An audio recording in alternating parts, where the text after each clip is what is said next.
700க்கு மேற்பட்டவர்கள் பலியாக இருக்கிறார்கள். இன்னமும் பலர் காணவில்லை. எங்கே எங்கே என்று உறவினர்களும் நண்பர்களும் தேடிக் கொண்டிருக்கக்கூடிய ஒரு நிலை இந்த ஆட்சியில ஏற்பட்டிருக்கிறது. நான் கேட்க விரும்புவது, இந்த வெள்ளத்தில் பலியாக இருக்கக்கூடிய எண்ணிக்கையை இதுவரையில அரசாங்கம் ஆதாரத்தோடு புள்ளிவிவரத்தோடு எண்ணிக்கை எடுத்து சொல்லியிருக்கிறதா என்று கேட்டால் இல்லை. ஆனால் தினம் தினம் முதலமைச்சர் ஜெயலலிதா இறந்தவருடைய குடும்பத்திற்கு நிதி அளிக்கிறோம் என்று சொல்லி வெறும் செய்திகள் தான் வந்து கொண்டிருக்கிறதே தவிர அது வழங்கப்பட வேண்டும் என்று ஜெயலலிதா உத்தரவிட்டிருக்கிறார் என்று செய்தி ஒன்று கொண்டிருக்கிறதே தவிர, ஆனால் இதுவரையில அரசோ அல்லது காவல்துறையோ இதுவரையில சம்பளமாக ஏறி திறந்த காரணத்தால் பலியாயிருக்கக்கூடிய எண்ணிக்கையை மக்கள் மன்றத்திற்கு எடுத்துச் சொல்லக்கூடிய செம்பிறந்த துப்புரந்த திராணி இந்த ஆட்சிக்கு இல்லை என்பதை நான் இங்கே மிகுந்த வேதனையோடு இன்றைக்கு எப்படி ஆட்சி நடந்து கொண்டிருக்கிறது? ஒரு கலெக்டர், ஒரு ஆட்சித் தலைவர் ஒரு பேட்டி தருகிறார். அம்மாவினுடைய ஆணைப்படி, அவருடைய ஆணைக்கு இணங்க தமிழகத்தில் மழை பெய்து கொண்டிருக்கிறது. வெறும் மழை மட்டுமல்ல, கனத்த மழை பெய்து கொண்டிருக்கிறது என்று ஒரு கலெக்டர் பேட்டி தருகிறார். அதற்கடுத்து இன்னொரு கலெக்டர் என்ன பேட்டி தருகிறார்? அம்மாவுடைய உத்தரவுக்கு ஏற்று நான் இந்த புடவேரியை பார்க்க வந்திருக்கிறேன் என்று ஒரு கலெக்டர் பேட்டி தருகிறார். இன்னும் சில அதிகாரிகள் என்ன பேட்டி தருகிறார்கள்? துப்புரவு பணியில நாங்கள் ஈடுபட்டிருக்கிறோம் என்று சொன்னால் அதற்கு அம்மாதான் காரணம், அம்மாதான் உத்தரவிட்டார், துப்புரவு பணிக்கு வந்திருக்கிறோம் என்று சொல்லுகிறார். இன்னும் சில அதிகாரிகள் என்ன சொல்லுகிறார்? அவர் என்ன சொல்றார்? ப்ளீச்சிங் பவுடரை அம்மாவுடைய ஆணையை ஏற்றுதான் நான் ப்ளீச்சிங் பவுடரை போட வந்திருக்கிறேன் என்று இன்றைக்கு அறிக்கை வைத்துக் கொண்டிருக்கிறார்கள். தவிர அடிப்படை பிரச்சனைகளை தீர்த்து வைக்கக்கூடிய சூழ்நிலையில, உடனடியாக நிவாரணப் பணியில் ஈடுபடக்கூடிய நிலையில இந்த ஆட்சி இன்றைக்கு இருக்கிறதா என்று கேட்டால் இல்லை. தலைவர் கலைஞர் அவர்கள் தொடர்ந்து வலியுறுத்தினார்கள். முதலமைச்சர் வந்து பாதிக்கப்பட்ட மக்களை பார்க்க வேண்டாமா, ஆறுதல் சொல்ல வேண்டாமா, நிவாரணப் பணிகளை முடித்துவிட வேண்டாமா என்று தொடர்ந்து அறிக்கைவிட்டார். தொடர்ந்து பத்திரிகையாளர்களை செய்தியாக சொல்லுகிறார். அதற்கு பிறகு திடீரென்று ஒரு நாள் புறப்பட்டார். இங்கே தன்னுடைய ஆர்கே நகர் தொகுதிக்கு, அதை விட்டு 2-3 பகுதிகளுக்கு சென்று ஒரு அரை மணி நேரம் வலம் வந்தார். எப்படி தேர்தல் நேரத்தில் பிரச்சாரத்திற்கு வருவாரோ அதே போல வந்தார். அவர் அரை மணி நேரம் வந்தார். நான் கேட்கிறேன், அந்த வேனில் இருந்து அவர் கீழே இறங்கினார். அந்த வேனில் இருந்து இருக்கக்கூடிய அந்த கதவினுடைய கண்ணாடியை திறந்தாவது பொதுமக்களை பார்த்து பாதிக்கப்பட்டிருக்கக்கூடிய மக்களை அழைத்து உங்களுக்கு என்ன குறை, என்ன பிரச்சனை என்று கேட்டாரா? இல்லையே. நான் இன்னும் கேட்கிறேன். அவர் சொன்னார், எதிர்பாராத மழை வந்துருச்சு, 100 ஆண்டு காலமாக இல்லாத மழை வந்துருச்சு, அதனால் இந்த பாதிப்பு என்று சொல்லுகிறார். நான் இங்கே குறிப்பிட விரும்புவது, வானிலை ஆராய்ச்சி மையம் சில நாட்களுக்கு முன்பு மழை வரக்கூடிய 5-6 நாட்களுக்கு முன்பு எச்சரிக்கை விடுக்கிறது. அந்த எச்சரிக்கை விடுத்தது மட்டுமல்ல, நாடாளுமன்றத்தில் அமைச்சராக இருக்கக்கூடிய பிரகாஷ் ஜவடேகர் அவரே நாடாளுமன்றத்தில் தெருமுனையில் பேசுகிறார். நாடாளுமன்றத்திலே பேசியிருக்கிறார். முன்கூட்டியே தமிழ்நாட்டில் இப்படி ஒரு மழை வரப்போகிறது, அதனால் பாதிப்பு வரும் என்று அரசுக்கு மட்டுமல்ல உள்ளாட்சித்துறைக்கு நாங்கள் எச்சரித்திருக்கிறோம் என்று அந்த துறையுடைய அமைச்சர் மிக விளக்கமாக நாடாளுமன்றத்திலே பேசியிருக்கிறார். நான் கேட்கிறேன், அப்படி பேசியிருக்கக்கூடிய அமைச்சருக்கு இதுவரையில ஏதேனும் பதில் சொல்லக்கூடிய நிலையில தமிழகத்தை ஆண்டு கொண்டிருக்கக்கூடிய முதலமைச்சரோ அல்லது இந்த ஆட்சியோ விளக்கம் சொல்லியிருக்கிறதா? அதற்குரிய காரணத்தை இதுவரை சொல்லியிருக்கிறதா? இல்லையே. சட்டமன்றத்தை கூட்டுங்கள், விவாதிப்போம், பிரச்சனைக்கு விடுவு காண வேண்டும், பிரச்சனைகளை எல்லோரும் வந்து நாங்கள் சொல்ல வேண்டும் என்று தொடர்ந்து திராவிட முன்னேற்ற கழகத்தை சார்ந்திருக்கக்கூடிய நாங்கள் மட்டுமல்ல, தமிழகத்தில் இருக்கக்கூடிய எல்லா கட்சிகளும் சொல்லுகிறத தலைவர் கலைஞர் அவர்கள் இந்த மழை வந்த உடனடியாக எங்களை அழைத்து திராவிட முன்னேற்ற கழகத்தின் சார்பில் 1 கோடி ரூபாய் வெள்ள நிவாரண நிதியை தருகிறேன் என்று நான் அறிவிக்கப் போகிறேன் என்று எங்களிடத்தில் எடுத்துச் சொல்லிவிட்டு அதற்கான காசோலையை எங்களிடத்திலே தந்து நேரடியாக தலைமைச் செயலகத்திற்கு சென்று உரியவிடத்தை தந்துவிட்டு வாய்ந்து சொன்னது மட்டுமல்ல, உடனடியாக அனைத்து கட்சி குழு கூட்டத்தை கூட்டுங்கள், விவாதிப்போம், ஒருங்கிணைப்பு குழுவை கூட்டுங்கள், மாவட்ட அளவிலிருந்து ஊராட்சி அளவில் இருக்கக்கூடிய எல்லோரையும் ஒருங்கிணைத்து கட்சி பாகுபாடின்றி அரசியல்வாதிகள் மட்டுமல்ல, பொதுநல சங்கங்களை சார்ந்திருக்கக்கூடியவர்கள், தன்னார்வ தொண்டு நிறுவனங்கள், அவர்கள் அத்தனை பேரையும் ஒருங்கிணைத்து ஒரு குழு அமையுங்கள், நிவாரண பணியை அவர்கள் மூலமாக செய்யுங்கள், அரசு வழங்கக்கூடிய நிவாரண நிதியை அவர்கள் மூலமாக வழங்குங்கள். அப்படி வழங்கினால் அதிலே ஊழல் நடைபெற வாய்ப்பில்லை. முறையாக பாதிக்கப்பட்டிருக்கக்கூடிய மக்களுக்கு முறையாக போய் சேரும் என்று மிக தெளிவாக எடுத்து சொன்னார். நான் இந்த நேரத்தில் ஒன்றை உங்களுக்கு நினைவுபடுத்த விரும்புகிறேன். இதே திராவிட முன்னேற்றக் கழகம் ஆட்சி பொறுப்பில் இருந்தபோது 5 முறை நம்முடைய தலைவர் கலைஞர் அவர்கள் தமிழகத்தினுடைய முதலமைச்சராக இருந்தபோது எத்தனையோ முறை நம்முடைய தமிழ்நாட்டில் மழை வந்திருக்கிறது, வெள்ளம் வந்திருக்கிறது, புயல் தாக்கி இருக்கிறது. ஆனால் அப்படி வருகிற நேரங்களில் எல்லாம் எப்படி அன்றைக்கு முதலமைச்சராக இருந்த தலைவர் கலைஞர் அவர்கள் தன்னுடைய நிர்வாகத்தை எப்படி செயல்படுத்தி காட்டினார் என்பதை இந்த நாட்டிற்கு நான் அதிகம் எடுத்துச் சொல்ல வேண்டிய அவசியம் இல்லை. இருந்தாலும் ஒன்று நான் குறிப்பிட்டு காட்ட விரும்புகிறேன். 1999 திராவிட முன்னேற்றக் கழகம் ஆட்சி பொறுப்பில் இருந்தபோது தலைவர் கலைஞர் அவர்கள் முதலமைச்சராக இருந்த நேரத்தில் 99ஆம் ஆண்டு மார்ச் மாதம் இதேபோல் ஒரு மழை வந்துச்சு. தொடர்ந்து மழை பெய்து கொண்டிருந்தது.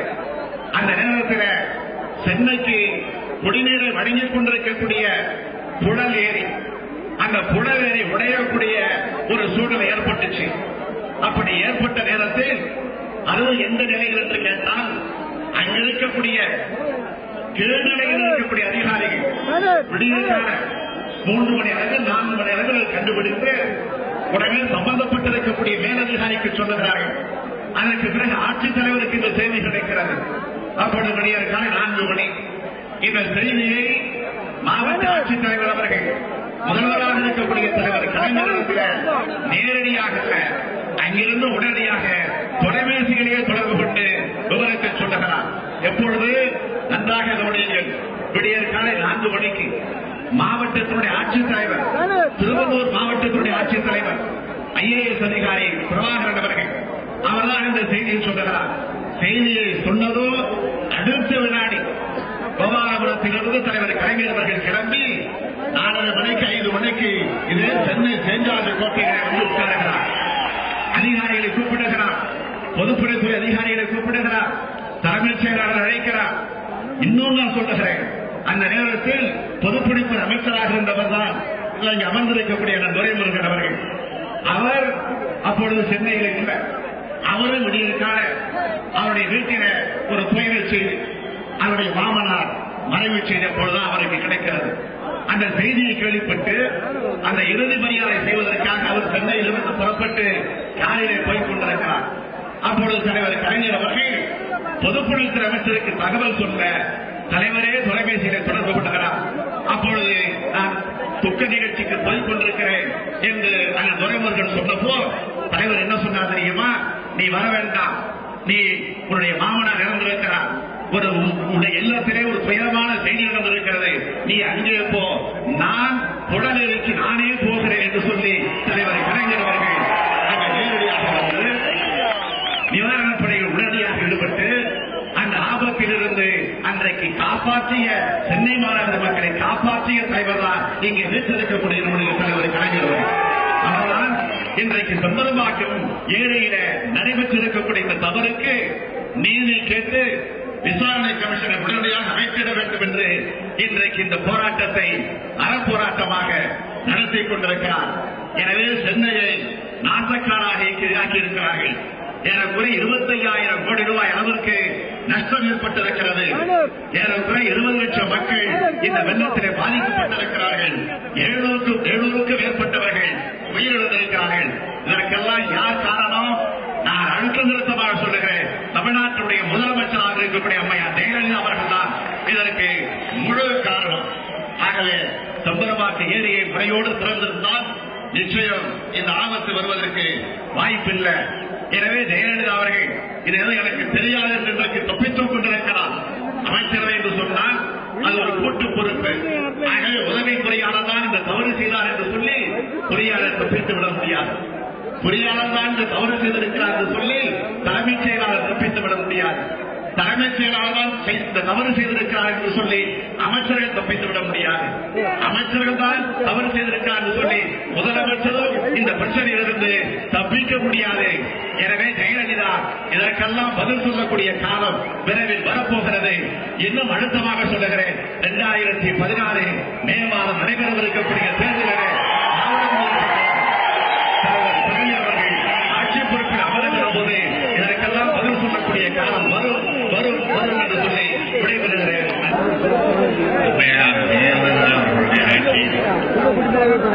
தமிழகம் இன்றைக்கு நிறைவேற்றாலும் அன்றைய தினம் எத்தகைய கீழர்கள் தீவைகள் வெள்ளப்பாறைகள் நெருப்புக்கு கிடையாத பள்ளி மாணவர்கள் என்ற செய்திகள் மற்றவர்கள்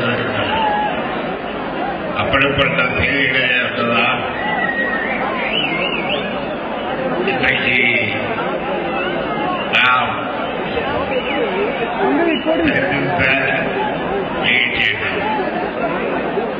இந்த நிகழ்ச்சிக்கு யார் காரணம், இந்த நிகழ்ச்சியை பற்றி எத்தகைய அக்கறையோடு இங்கே நடைபெற்று வருகின்ற அரசு நடவடிக்கைகளை எடுக்கிறது, எடுத்தது, எடுக்கப் போவது அண்ணா பெயரால் அமைந்துள்ள அதிமுக அரசை துறை நீங்கள் எல்லாம் நன்றியாகிறீர்கள். அப்படிப்பட்ட அரசை இங்கே தப்பி தானே தீர்மானப்படுத்துவதோடு அந்த தீர்மானத்துக்கு ஆதரவாக நீங்கள் எல்லாம் கைது வேண்டும் என்று கேட்டுக்கொண்டார். நான் ஒரு மணி நேரம் சென்று தீர்மானத்துக்கு ஆதரவாக இந்த தீவிரவாத ஆட்சியை உடனடியாக அனுப்ப வேண்டும் என்பதற்கு ஆதரவாக நீங்கள் எல்லாம் ஒதுங்கி குரல் எழுப்ப வேண்டும் என்று கேட்டுக்கொள்கிறேன்.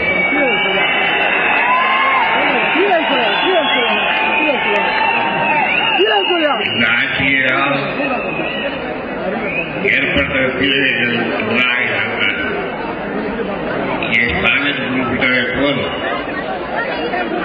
வராததாக கும்பகோணத்துக்கு மகாவர்கள் நடத்தி அதிலே இந்த சகோதரிகள் ஜெயலலிதா அம்மையாரும் சசிகலா அம்மையாரும் மகாமக குளத்திலே குதிக்கிறேன் குளிக்கிறேன் என்று கூறி அவருக்கு முடிந்த அட்டகாசங்கள் அதற்காக நடைபெற்ற வைபவங்கள் விழா இதையெல்லாம் நாம் மறந்து கொள்ளவில்லை. ஆக ஆட்சிக்கு வந்தால் பொறுப்புள்ளவர்களோடு மக்களை காப்பாற்ற வேண்டும் என்கின்ற எண்ணத்தோடு இறக்க உள்ளவர்களோடு நடந்து கொள்ள வேண்டுமே அல்லாமல் யாருக்கு நம்மை காப்பாற்றிக் கொள்வோம் என்றால் அவர்களுடைய வழக்கமான எந்த விதமான சௌகரியங்களையும் குறைத்துக் கொள்ளாமல் வழக்கமான அனுஷ்டானங்களும் ஒரு ஆட்சியை நடத்துவதற்கு இவர்கள் யார்?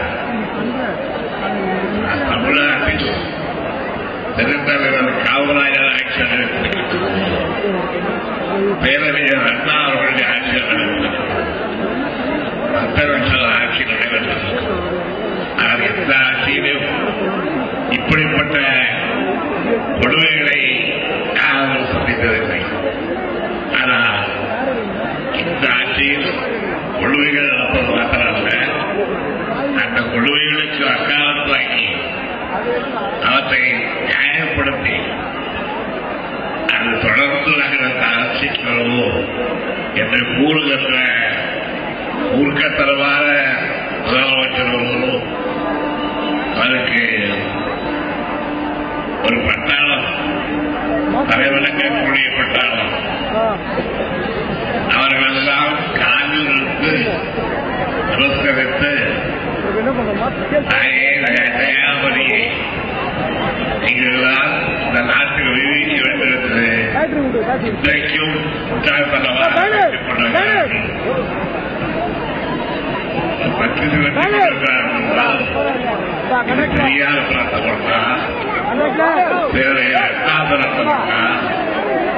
நாமெல்லாம் வாழ்கிறவனா இந்த நாட்டிலே எவ்வளவு கொடுமை நடந்தாலும் பேரழிவே நடந்தாலும் சித்தரப்பாக்க தேவி போன்ற ஏழைகள் உடைப்படுத்தாலும் அந்த உடைப்புக்கு காரணம் வேறு யாரும் அல்ல, தாங்கள் தான் என்று சொல்லாமல் சொல்லி இந்த நாட்டிலே மேலும் தங்களால் ஆள முடியும், தங்களால் செக்குள் செலுத்த முடியும் என்று உரைக்கின்ற ஒரு கூட்டம் அண்ணா பெயரால் வாழ்ந்த கூட்டம். அந்த கூட்டத்திற்கு பதில் சொல்லுகிறதால் வெகு விரைவில் இல்லை. வெகு விரைவில் அந்த கூட்டத்திற்கு நாம் சட்ட ரீதியாக பாராளுமன்ற ஜனநாயக ரீதியாக பதில் சொல்லத்தான் போகிறோம். அந்த பதிலுக்காக அவர்களும் காத்திருப்பார்கள், நாமும் காத்திருக்கிறோம். அந்த பதிலை சொல்லியே தீர்வோம்.